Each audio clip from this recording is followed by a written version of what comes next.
Rule number 2 in the rules of woke. Now, you can't say you're woke if you don't know this.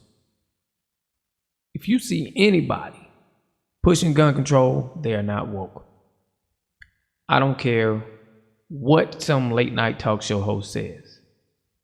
It is impossible for them to be considered woke. The second rule: gun control is the language of tyrants. Gun control must be rejected and avoided. Again, advocating for gun control is not woke. It is the absolute opposite. Now let's get into it. There are some smart people in the world.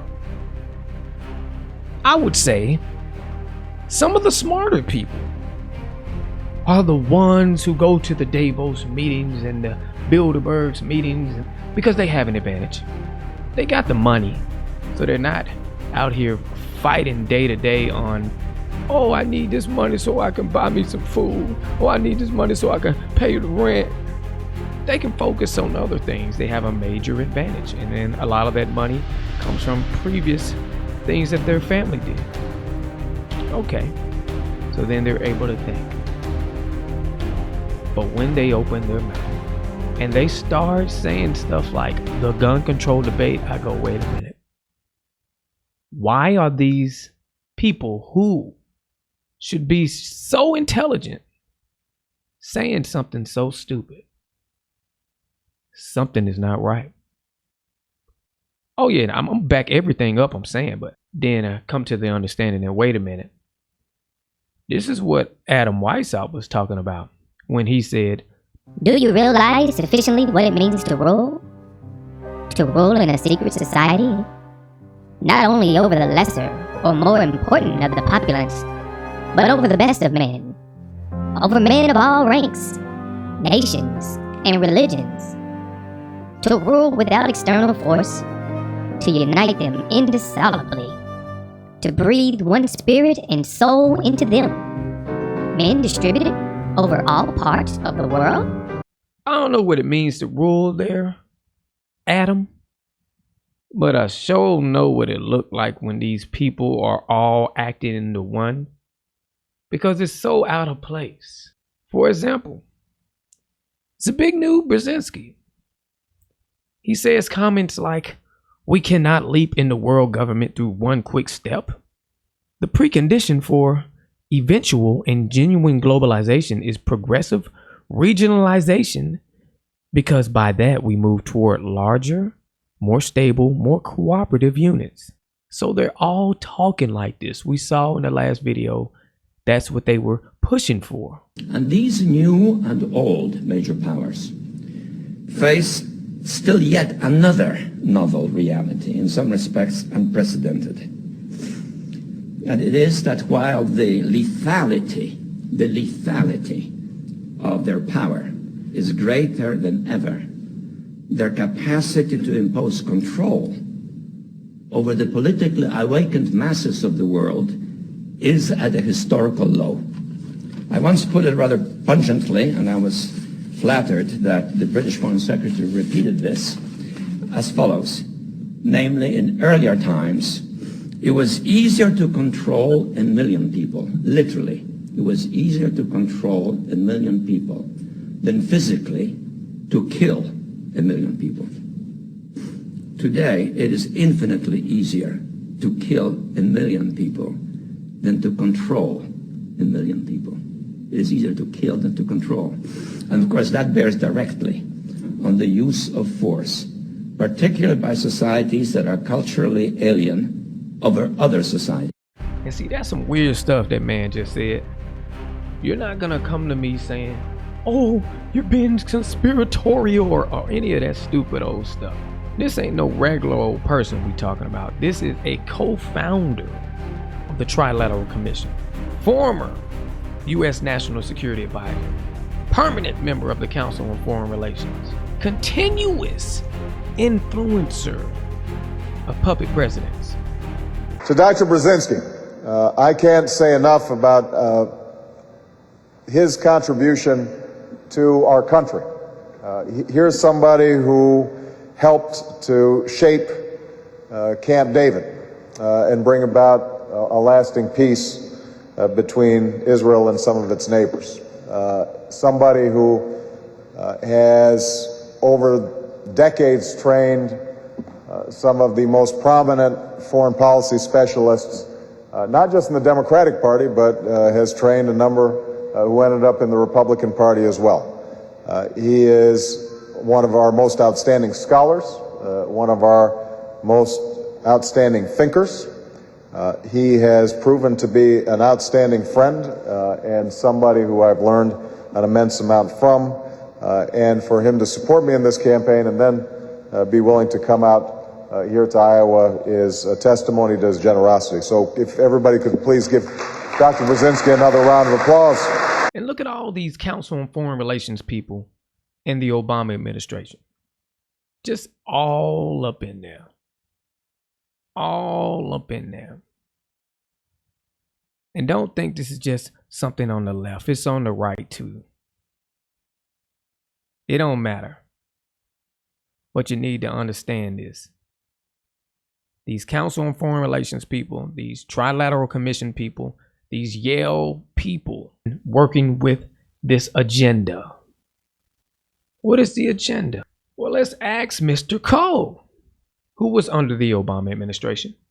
He says, we are a long way from persuading government to accept a flat ban on the trade of legal arms, and concludes in his speech, when I left the government several years ago, my major feeling was of too much work left undone. I wrote for myself a list of issues on which I needed to do more. One of those issues was the global regulation of small arms. What does he mean by small arms? While no universally accepted legal terminology exists, considerable agreement has begun to emerge that the term small arms includes, at a minimum, handguns, revolvers, pistols, but what? Huh? See, that's the thing that you don't be hearing about. Handguns, revolvers, and pistols. You can go on to the other stuff. But that's what they really after. But they're doing it in a gradual way. We must remember, for this overall worldwide plan they're trying to do, Weishaupt said gradualism would achieve the best results. Then we also must understand that Mr. Cole is one of them type of people. We talking about a dean of the Yale Law School. Funny how these schools keep popping up. But he ain't the only one. We got United Nations people talking about this gradual, extreme gun control measure. And remember the rule of woke. Gun control is the language of tyrants. The global mission would be a relatively gun-free future for the world's people. I would agree with her entirely. But being a realist, I think, it has to be a gradual process. We cannot solve this problem in one fell swoop. The global mission is crazy as heck.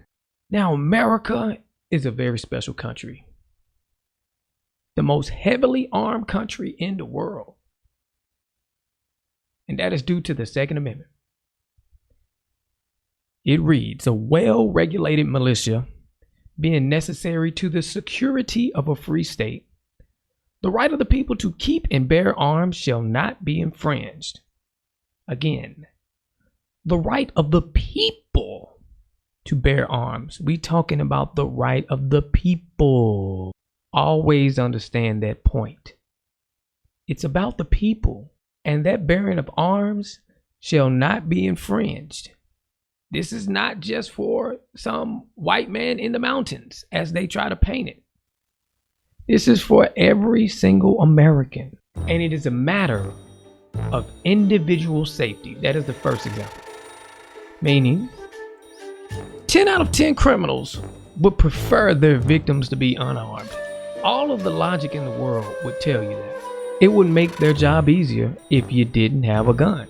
And then we must also understand that the gun control measures are likely mainly to be followed only by the law-abiding citizens. A criminal-minded person, somebody who's going to do something bad, who's gonna murder somebody, rob somebody, etc. Those things are already against the law. So let's say, for instance, if they're gonna rob a bank, you think they're gonna say, oh, I was gonna rob the bank and a gun would make it easier, but the gun control measures, the laws are stopping me. I can't do it. No, that's not how it works. The bad guys are willing to break the law to give themselves the advantage. So, average everyday citizen following the laws, the people who stop at red lights and stop signs, these people will be at the disadvantage. The little old lady walking down the street will be at a disadvantage. But not only is it a matter of individual safety, the last freaking Mohican in the world here, it is a matter of national security. Not only does America have a strong military, but within each state, there are armed citizens who can defend themselves should some other country invade. Now, if you were some nefarious country who wanted to invade America, wouldn't you want to disarm the citizens first so you can have an advantage? I know at some point they were telling you that Russia was putting pro-gun propaganda out there, but it makes no sense if they're trying to tell you that Russia is an enemy. Never get it confused. People being armed in all of these states is a matter of individual safety and a matter of national security. And then we would go, well, if the US government, anybody in there on the left or the right, is advocating for gun control, do they have the credibility to do so? The answer is no, no, no, and no. Now, especially for you who, let's say, for instance, would say you're against the white supremacy, then you're supposed to be against gun control. Because the first gun control laws were racist. Look at the Mississippi Black Codes.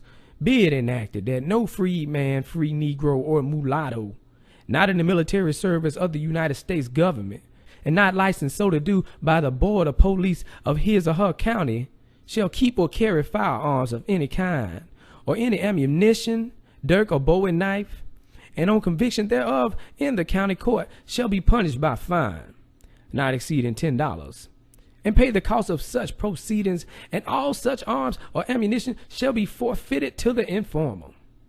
And it shall be the duty of every civil and military officer to arrest any freedman, free Negro, or mulatto found with any such arms or ammunition, and cause him or her to be committed to trial and default of bail. Not only that, it's even more recently, this government, and you can even go specifically back to when Biden was vice president, it was something called Operation Fast and Furious. And that's where the government sold 2,000 guns to Mexican drug cartels, and people got killed in the process. We can even go to their favorite page, Wikipedia. It's supposed to be an authoritative source. You know what they said? At least 150 Mexican civilians were maimed or killed through that gun walking scandal. Well, dang, that would outnumber all of the gun violence incidents they're always telling you about. This action by the government caused this. So they don't have the credibility to talk about gun control measures. So we can't listen to them ever on that point. But it's also other reasons why we can't listen to them. We also have to understand history and what happens when you give the government too much power as far as taking the weapons. As of today, there is no more debates. It's only facts. Government restrictions on guns put too many lives in danger and has already gotten millions killed. Fact. Period. From 1915 through 1917, there was an Armenian genocide. Armenians were prohibited from owning guns, and the government used that control to eliminate that specific population just because they had an issue with them. It was the systematic systematic mass murder and ethnic cleansing of around 1.2 million ethnic Armenians from the territory of the present-day Republic of Turkey. You might have just heard Joe Biden talking about this. So if we know this, why don't we act like we know this? The level of brutality that was thrown on all of these people, that's a lot of people. Don't talk to me like, oh, that was a long time ago. How low can you be? How callous is your heart? 800,000 to 1.2 million Armenian women, children, elderly, sick people sent on death marches in the freaking desert, deprived of food and water, robbed, raped, massacred. What you want to talk about? Gun control. Right here, this example alone. This many people being killed because of a government restricting guns from people, leaving them unable to fight back. Ends whatever so-called debate you thought you was going to have. But I'm going to keep going. And you need to look into that. That is historic. That is what happened. And that is what can happen when you enable the government to have too much power. In 1929, the Soviet Union established gun control. From 1929 to 1953, it's the Joseph Stalin period, about 6 million plus dissidents were killed. And that was again due to the government having too much control. Gun control regulations, including a requirement to register all weapons with the government, were enforced during that period. The policemen were responsible for gun control. Gun confiscations were aimed at anybody the government decided shouldn't own guns for whatever reason. Made up excuses. Oh, the socially dangerous elements that they have. They had compulsory gun registrations, which helped with the tyrannical government to know who had the guns ahead of time. As a result, that's how they got killed. A lot of us know about this one right here. Germany, Hitler. 1919, gun control was in effect with all citizens being banned from owning a gun. In 1928, we had a revision that lifted the ban, but then required citizens to have permits to own, sell, carry, or manufacture firearms. In 1933, after the Germans voted for Hitler, non-woke people, the government revoked permits and disarmed anybody they deemed undesirable at the time, including communists, Jews, minorities, anybody against what they wanted. In 1938, the regulations against Jews' possessions of weapons barred Jews from carrying any kind of weapon at all. We know what happened then after that. As a result, people voting and allowing government to have too much control. 6 million Jews and anybody the government didn't like were murdered.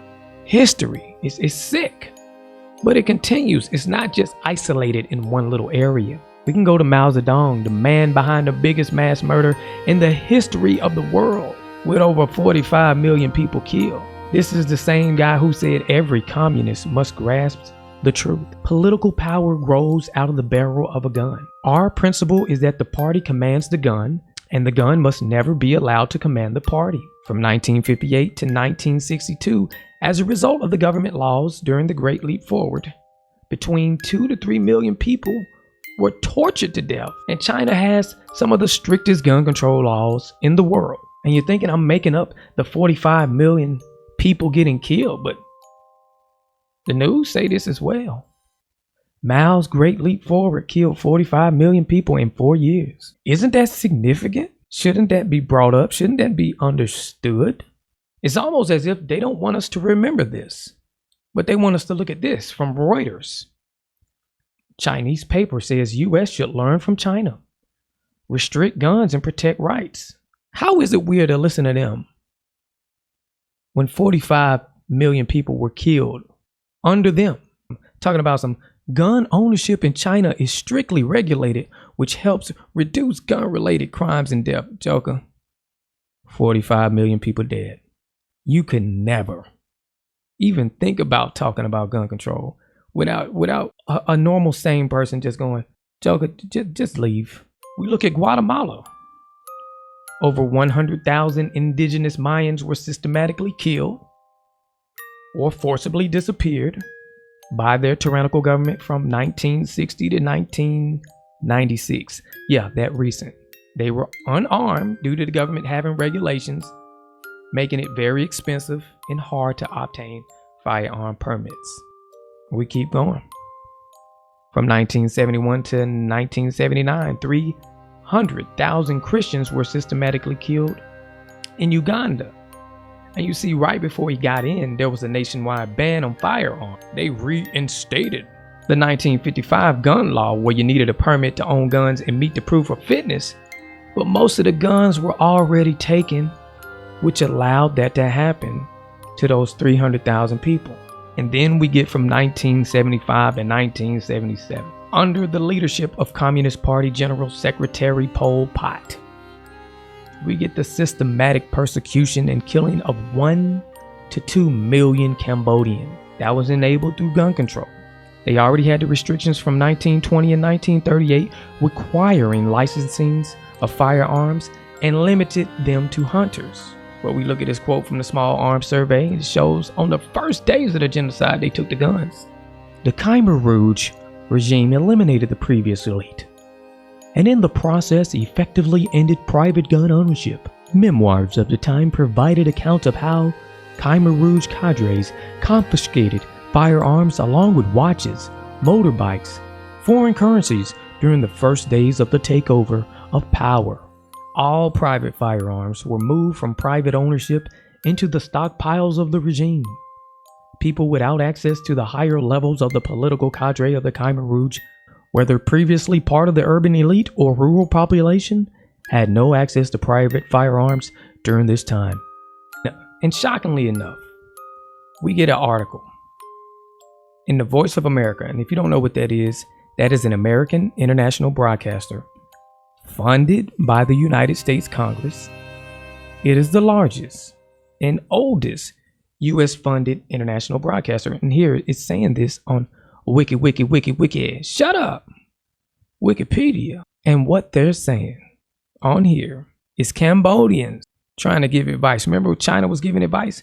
What Cambodians find difficult to understand is why America, the most powerful and wealthiest country in the world, is unable to solve its own gun problems and the do that occur with devastating regularity. And I can't even say that word because they'll try to take the video down. Have the nerve. After what happened to them. Pol Pot. Look what they're saying. Here go the advice. Poor gun management laws are a problem, but so is extremism and discrimination in society. A solution will require tackling all three areas: gun laws, extremism, and the discrimination that has angered so many. First is gun management. Second is pushing back on extremist trends and discrimination in American society. The solution to gun management is the most straightforward.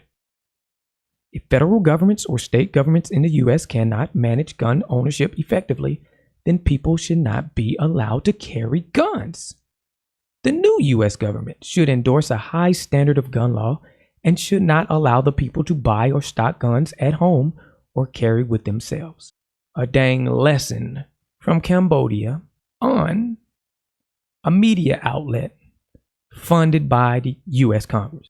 This is the agenda. The pushing back, the little second thing they're talking about, extremist trends, that's the red flag laws. So you saw through the history, those people who were systematically taken out by their own governments. See, they even voted in Hitler. And right now we have a gradual movements towards systematically identifying people. You got to push for the gun registrations, the same thing they used in the past to kill specific people. They're doing it now, pushing for red flag laws. And you need to understand these people, the mentality of these people that push for these red flag laws. Lindsey Graham over here, giving speeches at the Council on Foreign Relations. Lindsey Graham, this person. And to those American citizens thinking about helping Al-Qaeda, please know what will come your way. Death, detention, prosecution. And when they say, I want my lawyer, you tell them, shut up. Your time You is don't get a expired. lawyer. You're an enemy combatant, and we're going to talk to you about why you joined. So he said he gonna talk to you. But you don't understand. When they say domestic terrorism, they're talking about a specific thing. You need to understand the actual documents. In the documents, the FBI documents, they say there are 4 main categories who are now deemed domestic terrorists. These are the 4 main categories. Racially motivated violent extremism. So people protesting for George Floyd, they are labeling you a domestic terrorist. We already know how they label those what are deemed the white supremacists as domestic terrorists, but they're doing it on both ends, and they're using media talking heads to have the left call the right a terrorist and the right call the left a terrorist. Then what? Oh, they're just labeling you both as terrorists and then using the framework and building an infrastructure where they can go after both of y'all tails. Anti-government, anti-authority extremism. That's the second one. Basically, if you're against their agenda, then they're against you. Animal rights, environmental extremism. Oh, you thought you was down because you was saving the trees. They labeled you in there too because basically you're showing that you would advocate for a cause. And what if it ends up turning into anti-government or racially motivated type things? Even anti-abortion or pro-choice people, that's the 4th one, are now classified as domestic terrorists. And this is the stuff they investigate. So remember, the 4 terms: racially motivated violent extremism, anti-government, anti-authority, animal rights, environmental, and pro-abortion or anti-abortion. Very general stuff. So when they're talking about red flag laws and people who are deemed dangerous, this is what they really mean. You need to know that when you hear Lindsey Graham talking like this. Lack of a better term, we're trying to identify people in our communities that are exhibiting pretty extreme behavior in terms of mental health issues, where they become a danger to themselves and others, and allow law enforcement and sometimes family members. So we already know who they identify as the people who are potentially dangerous. To go to a court to say this person needs some help and we need to stop violence before it occurs. There'll be a robust due process component. We'll have a witness to talk about the kind of due process you need to make such a determination. There are 15 states that have a form of this. And one of the reasons 15 states that have a form of that. So we've already gotten that far. And you think, oh, it's just the left. No. We even had this joker right here. And then collect not only the firearms, but any weapons in the possession or of that might individual. take the firearms first and then go to court, because that's another system. Because a lot of times by the time you go to court, it takes so long to go to court to get the due process procedures. I like taking the guns early. Like he want to take the guns early. And who is always sitting to the left of the person? This person gotta be well connected within the society. The new one. It's probably both of these people. But if they're not directly in it, they definitely follow the orders. They know the agenda. 51 votes in the Senate of the United States for an outright ban, picking up every one of them. Mr. and Mrs. America, turn them all in. I would have done it. I could not do that. The votes weren't here. And I know what you're thinking, but they're all out in the open. They're just members of Congress. Joker, in the past order, those people were just teachers, clerks, priests, a lot of them, lawyers. Overall, advocating for gun control is not woke. It's not reasonable. You can't bring up your excuses, boogeyman, NRA. They're not qualified for this argument in that they were the ones who advocated for gun control for the Black Panthers. That's right. In the 1967 Mulford Act, it prohibited anybody outside of law enforcement officers and others explicitly authorized to do so from carrying loaded firearms in the public. Mainly, this was targeted at the Black Panthers, and this was a time during where COINTELPRO was going on. So they can't act as if, oh, they're so pro-Second Amendment. We must all understand, because woke get confused so much. If you're protesting police brutality, but then simultaneously protesting gun control, that doesn't work. It's not considered woke. Then you want to protest the white supremacy. That's not woke. Unless you acknowledge that gun control is the original form of white supremacy, the black codes. Then you must also understand that you're being framed, because in the FBI documentation, they are labeling those who are anti-authority. That would be the protests against police brutality. Then there will be those who are protesting saying they are fighting for your life as far as gun control is concerned. That can never be accepted. As long as this is out. This is out now. No excuse no more. Because we saw the history. The fact proves more people have died through tyrannical government use of gun control than any other occurrence of gun violence. Astronomical amount of people killed by tyrannical government. This isn't a call for violence, because that is what they require to continue down this path with this agenda. A woke person understands nonviolence is the key. That's why Martin Luther King was so effective. But it's that awareness, it's that understanding of what they want to do and the means they go by getting that and not giving them that. Redsilverj, all I gotta say.